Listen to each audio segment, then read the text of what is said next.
যখন আমরা রাস্তায় নেমেছি তখন আমাদের বড় ভাই বোনদের ন্যায় বিচার পাইয়েই ছাড়বো, এটা আমাদের প্রতিশ্রুতি। কিছু হবে না, দেশের জন্য রক্ত দিব, আমাদের কিছুই যায় আসে না, আমরা মেধা শহীদ হব।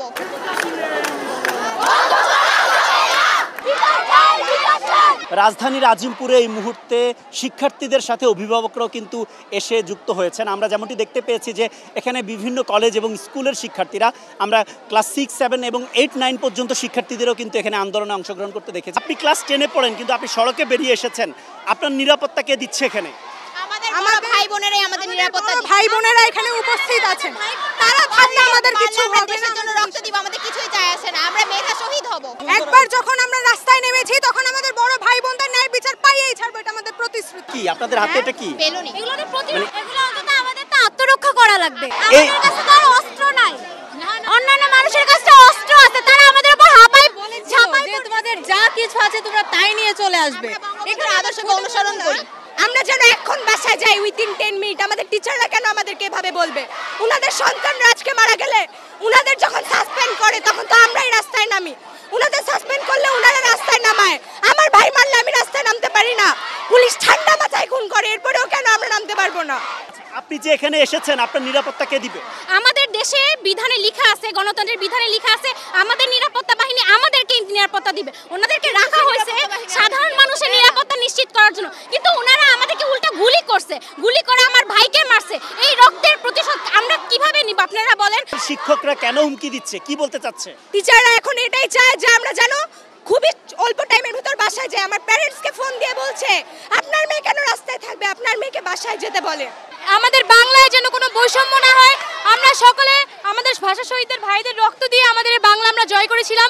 1971 সালের মুক্তিযুদ্ধের চেতনা আমরা বুকে নিয়ে আজকে রাজপথে নেমেছি। আমরা চাচ্ছি আমাদের অধিকার যেন আমরা আদায় করে তারপরই ঘরে ফিরি। মূল আন্দোলনটা আমাদের কোটা বিরোধী আন্দোলন না, আমাদের প্রত্যেকটা ছাত্রাবাসে গিয়ে যেভাবে আমাদের ভাই বোনদের নির্বিচারে হত্যা করা হচ্ছে, পুলিশ বিজেপি গিয়ে ওদেরকে যেভাবে মারছে, আমাদের আবু সাইদ ভাই, রাফি ভাই আপনারা দেখতে পাচ্ছেন, ওদের হত্যার বিচার চাচ্ছি। যদি আমাদের ভাষা যদি আমরা বলতে চাই স্বাধীনভাবে, তাহলে আমাদেরকে গুলি করা হবে। আমরা কি আসলেই স্বাধীন? আমি ক্লাস 8-এ।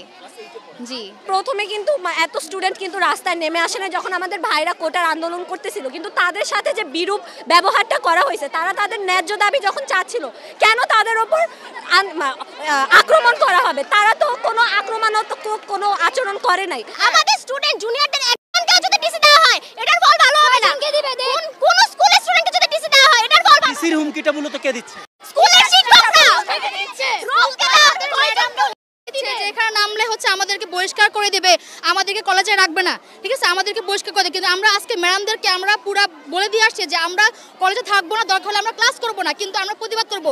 4টা দিন ধরে দেখতেছি যে ছেলে মেয়েরা কিভাবে আহত হচ্ছে, বাসায় থাকতে পারতেছে। আজকে আব্বু আম্মুকে না বলে চলে আসছি। আপনি কোথায় পড়েন? আমি ইডেন কলেজের ছাত্রী। আমার মেয়েদের অবস্থা দেখে আমার আর সহ্য করতে পারি নাই, এই অবস্থা ওদের মেয়েদের। একজন ছাত্র গুলিবিদ্ধ হয়েছে, আমাদের এগুলার বিচার কি? আমাদের মানবাধিকার এটা যুক্তিযোগ্য একটা দাবি নিয়ে আমরা লড়াই করছি। এখানে আমরা না কোনো সরকার বিরোধী যাচ্ছি, না কোনো রাজনীতির বিরোধী যাচ্ছি। আমরা জাস্ট চাইছি যে কোটা সংস্কার হোক, আমরা কোনো বৈষম্য চাচ্ছি না। কয়েকবার আমাদের এখানে পুলিশ অ্যাটাক করতে আসছিল, কিন্তু ছাত্রদের কারণে পুলিশ অ্যাটাক করতে পারে নাই। আমরা ছাত্র সবাই একসাথে জড়োতে হয়ে আছি, তো যার কারণে পুলিশ আমাদের অ্যাটাক করতে পারছে না। আজকে যে আপনারা এখানে যে অবস্থান করেছেন, এই অবস্থানে ছাত্রের বাইরে এখানে কেউ আছে কিনা? আমাদের এখানে আমাদের জানা মতে ছাত্রের বাইরে কেউ নেই, কারণ আমরা সবার আইডি কার্ড চেক করে ঢুকেছি। কিছু গার্জিয়ান আছে, ছাত্রের বাবা মা আছে, ওনারা আমাদের পর্যাপ্ত সাপোর্ট দিচ্ছে। এই আন্দোলনটা মূলত শিক্ষার্থীদের আন্দোলন। শিক্ষার্থী আন্দোলনের মধ্যে আপনারা কারা এবং কেন এসেছেন? আমরা অভিভাবক, শিক্ষার্থীদের আন্দোলনের সাথে সহমত পোষণ করে আমাদের সন্তানদের ভবিষ্যতের কথা চিন্তা করে আমি আন্দোলনে সম্পৃক্ততা ঘোষণা করছি। অভিভাবকরাও আছেন, অনেক অভিভাবক তাদের সন্তানদের নিয়ে কিন্তু এখানে আন্দোলন করছেন এবং তারা বলছেন যে কোটা বিরোধী অর্থাৎ কোটা সংস্কারের যে আন্দোলন, সে আন্দোলন চালিয়ে যাবার জন্য তারা নিজেরাই কিন্তু সন্তানদেরকে নিয়ে এই সড়কে এসে অবস্থান করছেন।